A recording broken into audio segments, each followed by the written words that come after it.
kementerian. Nah, Betul, pada dipisah. bagian lain, ada alasan-alasan yang kadang-kadang justru menurut saya jangan diungkapkan karena bertentangan dengan tujuan. Misalnya, ini kan menuju era digital. Ya.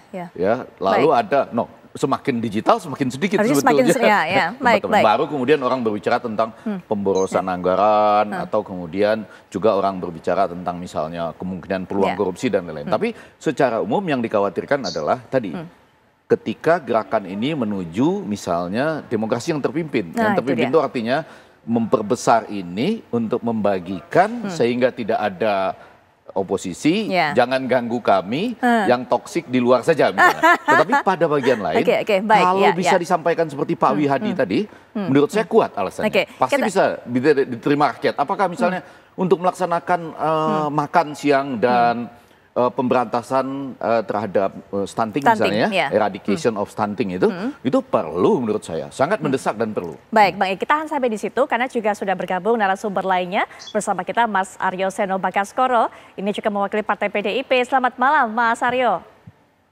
Selamat malam, Mbak. Ya. Termasuk salah satu partai yang kemudian menyuarakan menentang kalau ternyata ada revisi undang-undang mengenai kementerian dan juga harus menambah jumlah kementerian ini, Mas Aryo. Ya. Saya dari tadi salah fokus sama kaosnya Prof. Effendi Ghazali. Sama-sama, Mas Seno.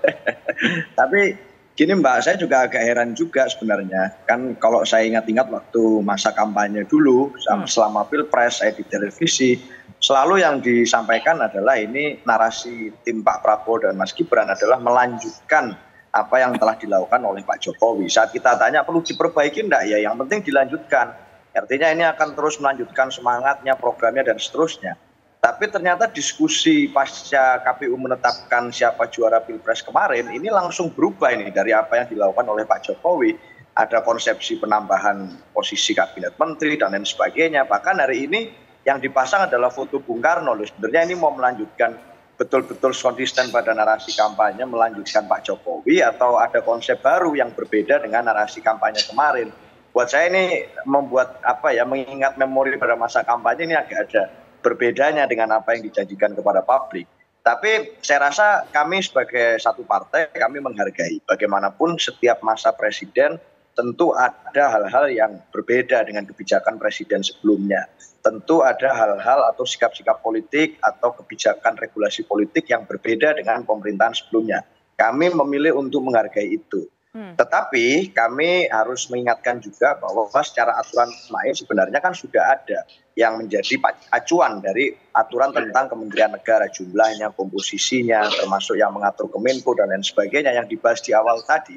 Kalau mau melakukan perubahan itu, ada political will untuk melakukan perubahan itu, tentu saya kira tidak sulit untuk kemudian presiden selanjutnya melakukan perubahan-perubahan. Tetapi saya kira rakyat perlu tahu alasannya.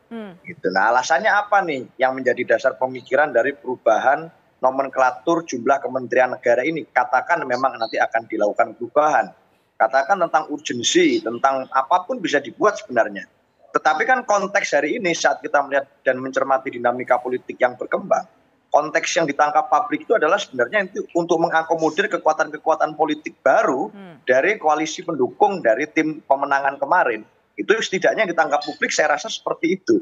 Bahwa setelah Pilpres banyak mungkin ini kemudian terlibat di dalam eksekutif, agar tidak ada yang mengganggu di luar eksekutif. Dan akhirnya resikonya tentu pemerintahan akan menjadi eksekutif heavy. Dengan check and balance yang minim apabila semua kekuatan politik berusaha diakomodir di dalam kementerian-kementerian yang ada. Saya rasa publik berhak tahu alasannya, dan kalau alasannya memang adalah untuk mengakomodir kepentingan politik, ini alasan latennya begitu. Saya rasa ya bukan itu, ini adalah undang-undang. Ya, baik. Ya, tahan sampai di situ, Mas Aryo. Sepertinya ada kendala juga. Saya rasa itu. Mungkin di mute, tapi nanti Mas Aryo kita berikan kesempatan juga untuk melanjutkan, tapi setelah jeda Pak Wihadi juga silakan ditanggapi tadi ada persepsi publik yang mungkin akan memikirkan ataupun juga mengatakan bahwa rencana pemekaran ataupun juga menambah kursi kementerian ini hanya sebagai upaya untuk bisa mengakomodasi partai-partai pendukung dari pasangan Prabowo dan juga Gibran. Tapi nanti Pak Wihadi sesaat lagi.